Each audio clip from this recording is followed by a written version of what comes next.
Welcome to the Revealing the Truth channel. Today we're doing a show on why we should fear Yahweh, not COVID-19, how we got into this mess. We'll drill down into some of the data that proves this virus is little more than the common flu. And finally, we'll look at how it's been manipulated and exaggerated by the ruling elite to achieve a very different outcome to the one that we have been told. And as always, if you like the show, please give us a thumbs up, and more importantly, please share it with your friends, family and social media, because getting the truth out there is very much a team effort. The motivation for doing this show is because we've had 6 months of constant false and misleading information endlessly broadcast by our governments and the mainstream media, who have acted like a giant megaphone for the government's narrative, which have all seemed to have had one goal: to create as much fear as possible so that we will accept their new normal, in which our freedoms and our liberties are greatly diminished while their wealth and power is greatly increased. Now, you'd likely expect that if you were going to essentially lock down much of the population and economy for 6 months or more, you should probably have some evidence that the strategy would work. Yet, no data or scientific study has ever been presented to justify any of the lockdowns, social distancing, masks, surveillance or tracking. No cost-benefit analysis done to check that the lockdowns wouldn't end up killing more people than the actual virus. All that's ever been presented as justification are vague, made-up models early on which have proved to be completely flawed and overinflated. If you wanted any proof that the lockdowns made no difference to the spread of COVID-19 and were just a fraud, just look at Sweden and Belarus, who, while implementing no lockdowns, achieved better health outcomes than all the other European countries who fully locked down. Or you might like to look at the many studies out of America showing that the 8 states that implemented no shutdowns have experienced case numbers and deaths below the national average. That's right, no lockdown resulted in better health and economic outcomes. Of course, none of their actions have made any sense. New viruses appear every few years, including SARS, Ebola, MERS, H1N1, avian flu, swine flu, and Zika, just to name a few. And of course we have seasonal flu, which kills on average 650,000 people worldwide every year, yet we never shut down for any of these. Does anyone remember or know of the Hong Kong flu pandemic of 1969? It's estimated to have killed approximately 1 to 4 million people worldwide, far more than COVID-19, yet you have likely never heard of it. But you would have heard of the infamous Woodstock Festival that was held during this time. That drew crowds of 300,000 and definitely no social distancing. Why? Because people accepted illness and death back then as a fact of life, so didn't let the regular appearance of a new virus stop them from living. So why now? Their actions only make sense when you understand the real agenda. With it increasingly evident that the virus threat has been massively overhyped, you might ask, why would the government and its globalist partners want the economic destruction to continue? Firstly, it delivers on a number of long-held globalist objectives: a cashless society, mandatory vaccination, universal basic income, a surveillance state, censorship of social media, restricted freedom of movement and speech, and a complete reset of the global economy have all been touted as necessary following the pandemic. All of these ambitions and economic realities existed before the pandemic, and mostly nothing to do with health, yet governments are trying to implement them while we are distracted and afraid. Sure, if you look at each of the many crises that have occurred individually over the last 20 years, whether it be 9/11, the war on terror, the Great Recession, the bombings in London and Paris and other cities, the killings in New Zealand, and the regular virus outbreaks, etc., it would appear there are no connections and conclude, well, there's no conspiracy here. However, if you look back over time and see each of these events in a timeline and others, you soon realize that each and every solution to each crisis is always the same and just another step in the same direction. Some say, if you want to know what will happen in the West tomorrow, look at what's happening in China today, and who wants to live under that type of dictatorship, or any other style of dictatorship for that matter. Those who rule over us in our mainstream media, they're not ignorant. They know the truth. They know that what they're doing will harm us, yet they continue to cooperate with our enemies to deceive and destroy us. Maybe it's a case of the emperor has no clothes, and few are willing to speak the truth out aloud for fear of being ridiculed, yet that's what we must do. All of us must speak the truth, and all of us must have courage. So, here we are. Despite all the nonsense, the contradictions, the ridiculous rules, and total lack of any data, evidence or cost-benefit analysis, still, too many of our kinfolk have brought into their narrative of fear, hook, line, and sinker. Have we fallen asleep? Have we been brainwashed? Have we lost the ability to think for ourselves? It certainly seems that we've suddenly developed a case of amnesia and forgotten 6,000 years of common sense and accepted medical practice. I mean, we used to isolate the few who were sick to protect the majority who were healthy in accordance with Yahweh's law. But now we isolate the healthy to protect the few who might be vulnerable. Now that reminds me of the verse in Isaiah, I think it's chapter 5 verse 20, which says, "Woe unto them that call evil good, and good evil, that put darkness for light, and light for darkness, that put bitter for sweet, and sweet for bitter." Now that, to me, sounds like the perfect description of the upside-down world in which we now live. Rather than looking at the actual data and then using reason and objective thinking to determine the truth, we have instead thrown this all out the window and simply believed everything we were told without question. We have replaced reason with emotionalism and allowed ourselves to succumb to fear and propaganda. It's time we woke up and remembered Satan is the prince of this world. He's the father of lies and rules by deception. We wouldn't give our allegiance to him so easily otherwise.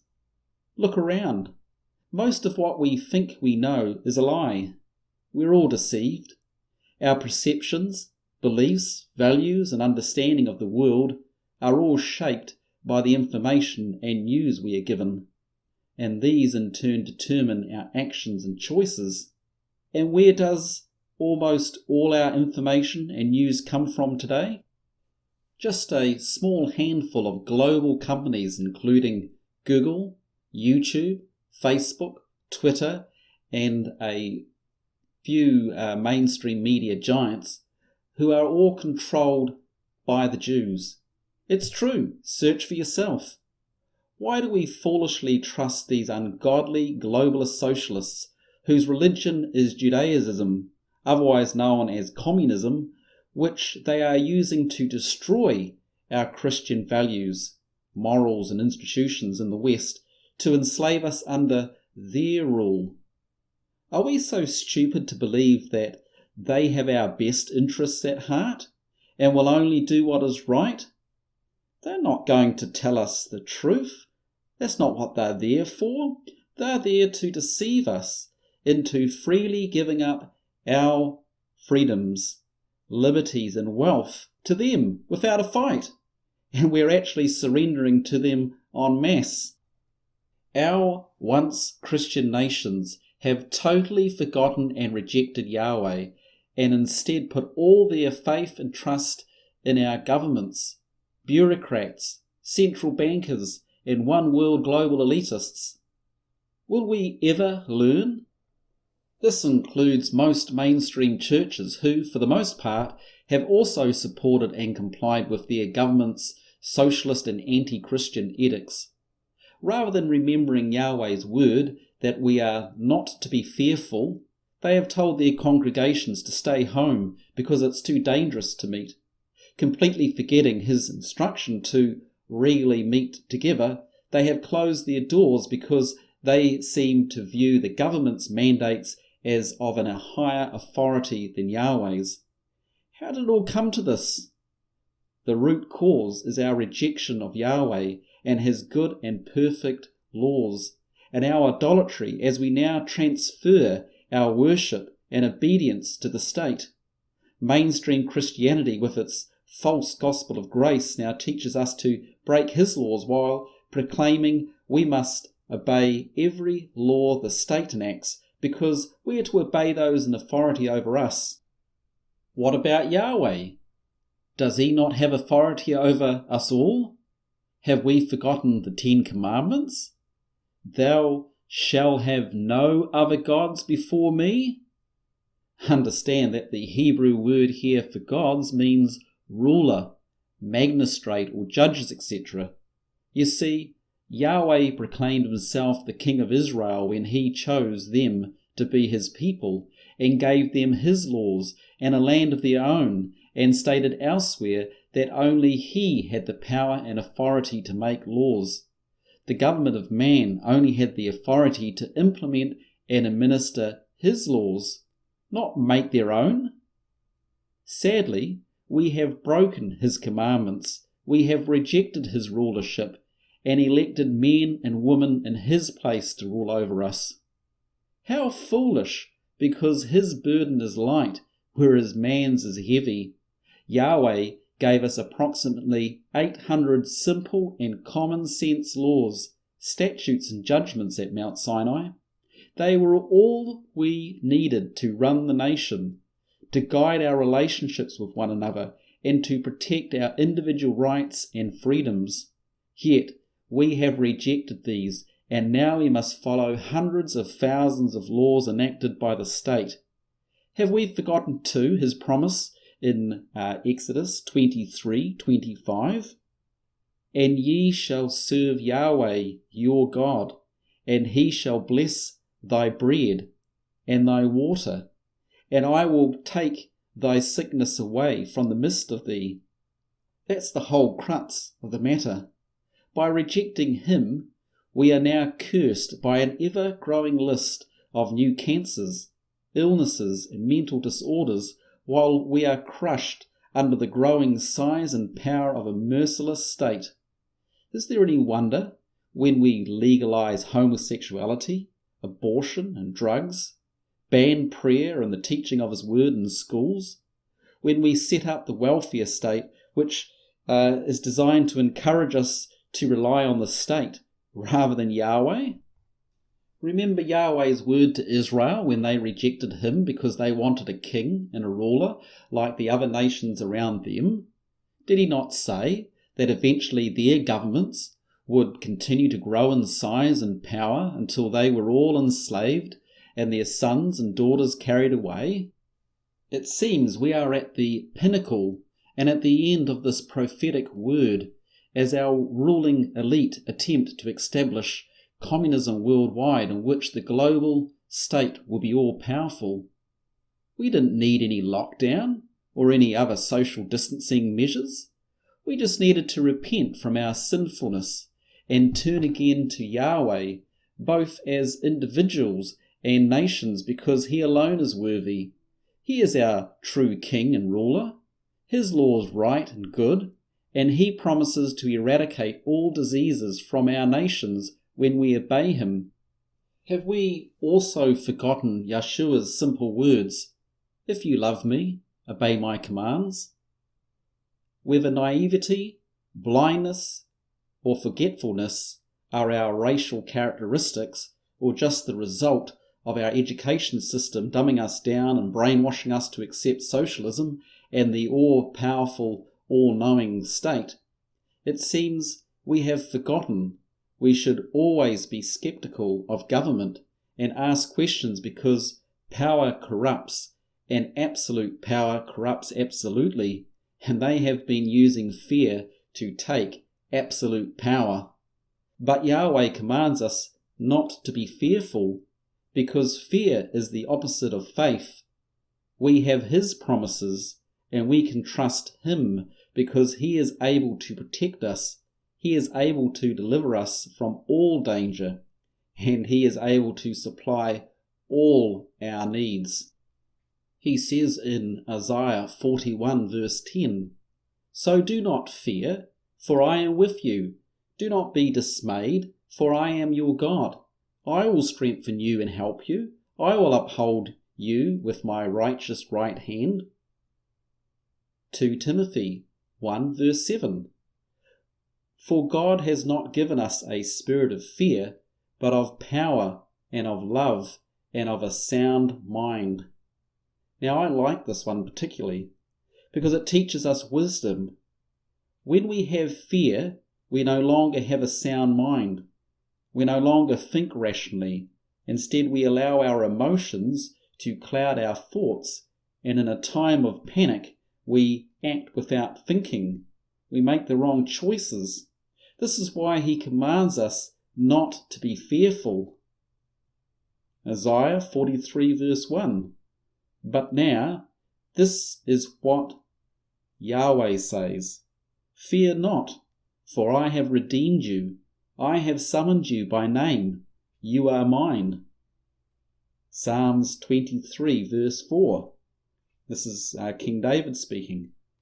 "Even though I walk through the valley of the shadow of death, I will fear no evil, for you are with me. Your rod and your staff, they comfort me." Deuteronomy 31 verse 6. "Be strong and courageous. Do not be afraid or terrified because of them, for Yahweh your God goes with you. He will never leave you nor forsake you."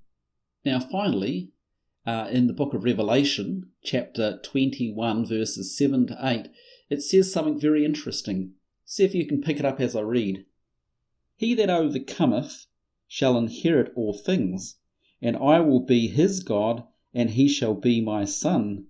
But the fearful, and the unbelieving, and the abominable, and the murderers, and the whoremongers, and the sorcerers, and the idolaters, and all liars shall have their part in the lake which burneth with the fire and brimstone, which is the second death." Notice that the first in the list of those who won't be part of the kingdom of Yahweh are those who are fearful. Think about that for a moment. Being fearful is no small thing. It puts us and everyone else around us in danger. Why? Because evil can only prevail when good people cower in fear and silence. This is serious. Yahweh includes fearfulness in the same light as lying and murdering, etc. Remember the Israelites who stood before Yahweh overlooking the promised land, the land of milk and honey? Let's be like Caleb and Joshua, who believed Yahweh and were not afraid, not like the rest who listened to the cowards and liars and were barred from the promised land as punishment for their unbelief and fear.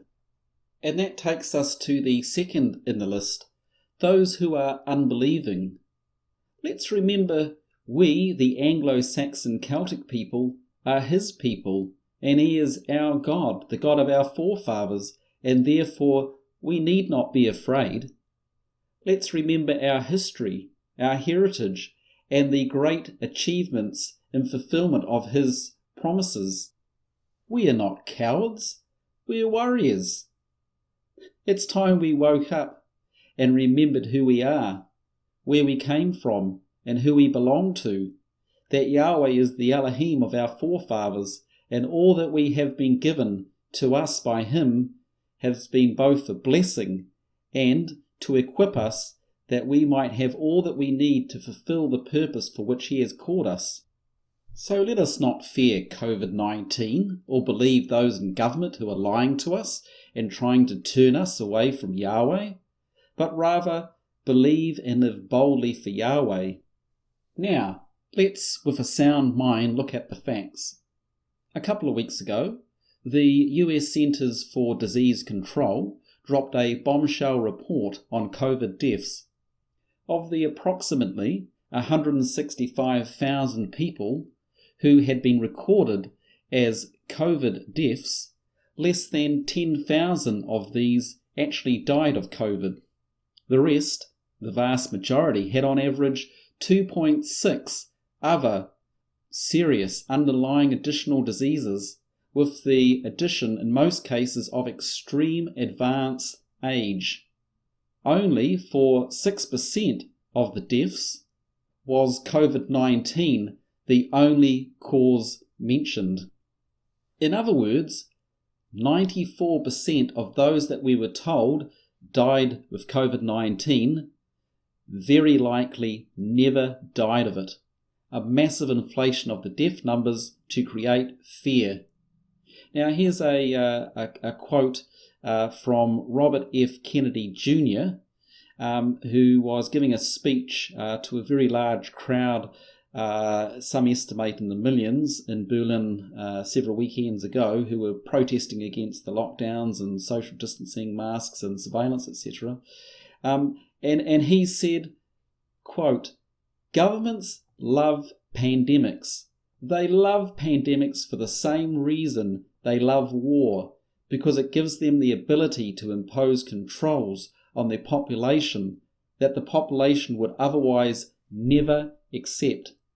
It's time to stop the fraud and the fear and start rejecting all the unnecessary rules and regulations forced on us by government decree. The data is out. If you are healthy and under the age of 70, you have almost no risk of dying from COVID-19. Now, none of this should come as any surprise, because several months ago, Stanford University meta-analysis of 12 studies, which also had looked into COVID-19, had concluded that 7 of the 12 inferred mortality rates were in the range of 0.06 to 0.16 of 1%, which are similar to the mortality values of seasonal flu. That's right, they concluded that the deaths from COVID-19 were similar to our seasonal flu.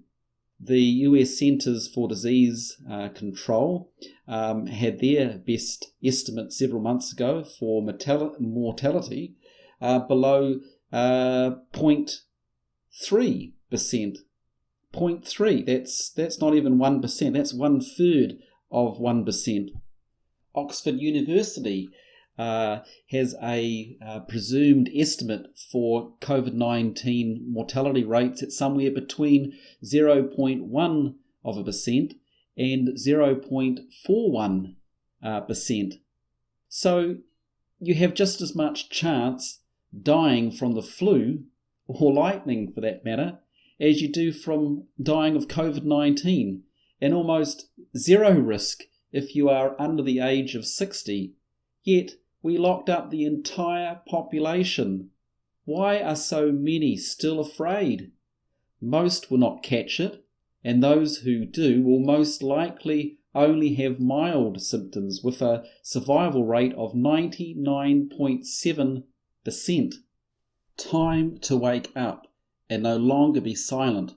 Share the truth, for the truth shall make us free. Never in all human history has the state wielded so much power and control over its people. Past kings, emperors and dictators would have all blushed had they granted themselves the same unlimited powers our governments have. But beware, when the state controls all the information, dictates the agenda, rules by fear, coerces its people by force and threats, when freedoms and liberties are no longer rights but privileges granted by those in power, then democracy and freedom is dead. All there is left is a totalitarian government ruling by fear and deceit. Of course, we are told it's for our common good, but who decides? Not us. It's the state that has the monopoly over what is and what is not in our common interest, and this is simply communism in all but name.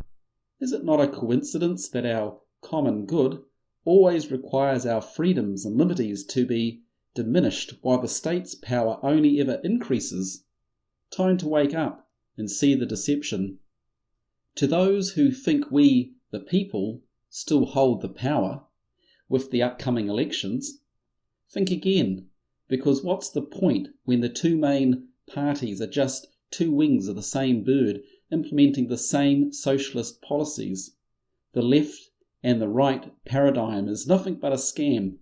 A choice between bad or worse is no choice at all when the same policies get implemented no matter who's in power. Always bigger and more powerful government, always in the name of our common interest. Now I want to just quote a section of an article that I saw on ZeroHedge.com a couple of weeks ago.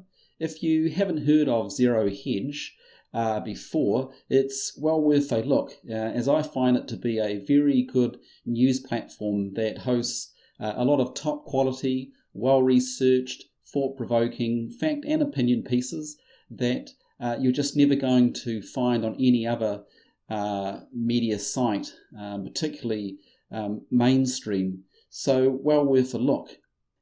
So here we go, to bring it up.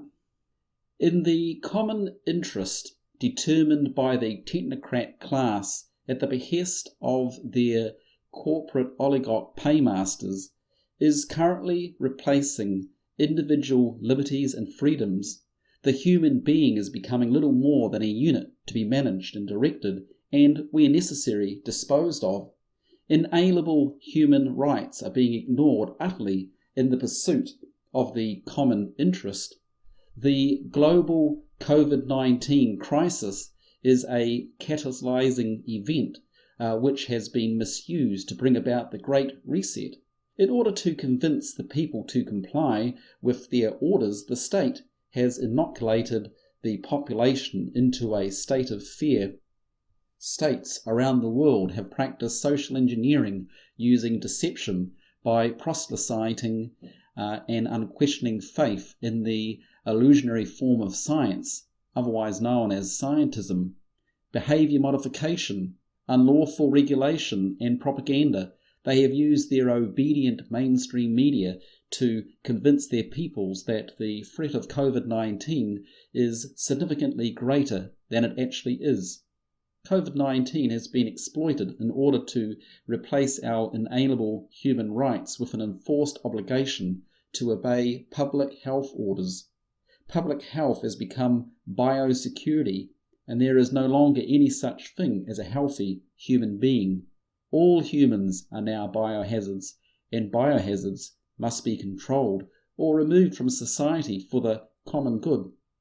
With the people living in unwarranted fear, the state has been able to introduce draconian, anti-democratic, quite literally, legislation. In other circumstances, this would have been impossible without significant revolt. Terrorizing the public was essential to convince them to believe that the state had to remove all their rights and freedoms in order to keep them safe, initially deceiving the public that the emergency measures would be temporary. Further behaviour modification was used to force people to comply with a lengthening list of totalitarian regulations. The objective was to move people toward passively accepting the dictatorship of a surveillance state rebranded as the new normal. Thus far, it appears most people have been sufficiently frightened to meekly accept their enslavement. End quote from that article. It is time to wake up. There is no consent when the government and its media megaphone hides all information detrimental to its agenda. We have been lied to and deceived, and we have believed their lies because they used fear and coercion. Millions would die, we were told, and only the government could save us. Yet the data shows this virus is little more dangerous than the common flu, and case numbers are not deaths. Nobel Prize-winning scientist Professor Michael Levitt predicted back in February that the death count would be only 1/10 of what models and the media were predicting at the time, and that the lockdown was a huge mistake. Turns out he was right, yet the fear porn continues. Why didn't we listen to him rather than Ian Ferguson of the Imperial College in London, who has consistently been wrong about every outbreak the last 20 years? Isn't it obvious? The government chooses whichever expert suits its agenda. Dr. Scott Atlas of Stanford University, who has now replaced Dr. Fauci as top public health official in the United States, stated back in May that the data is in, stop the panic and end the total isolation, because the overwhelming majority of people do not have any significant risk of dying of COVID-19. Why didn't we listen to him either?